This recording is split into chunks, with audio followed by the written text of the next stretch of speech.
মজার মজার সব ইসলামিক কার্টুন ভিডিও দেখতে আমাদের হ্যাপি টেলস কার্টুন চ্যানেলটি এক্ষুনি সাবস্ক্রাইব করে দাও। জানো, আমি শুনেছি জান্নাত দেখতে অনেক সুন্দর, সেখানে কেউ মৃত্যুবরণ করে না। আসলে জান্নাত কেমন জায়গা? আমরা কি সেখানে যেতে পারবো? ইনশাআল্লাহ। আমার আম্মুর কাছে শুনেছি রাসূলুল্লাহ সাল্লাল্লাহু আলাইহি ওয়াসাল্লাম বলেছে, তোমরা জান্নাতে প্রবেশ করবে যদি তোমরা আল্লাহ ও তার রাসূলের প্রতি ঈমান রাখো। সহিহ মুসলিম। তাহলে তো শুধু নামাজ পড়লেই হবে, তাই না? নামাজ তো হলো জান্নাতের চাবি। নামাজ তো আমাদের পড়তেই হবে, তার সাথে ভালো ভালো কাজও করতে হবে।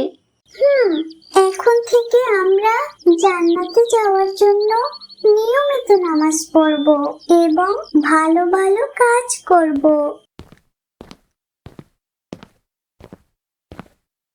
নাফিসা, নামাজ পড়েছো?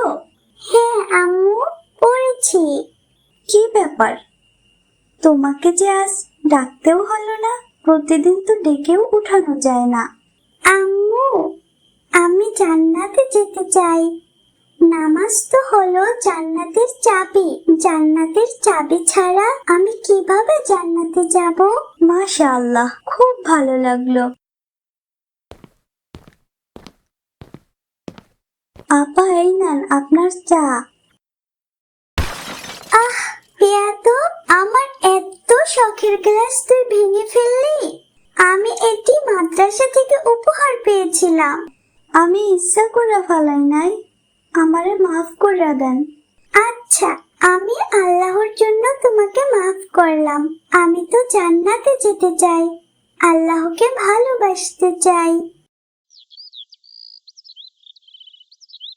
আমাকে একটু পানি খাওয়াবে মা?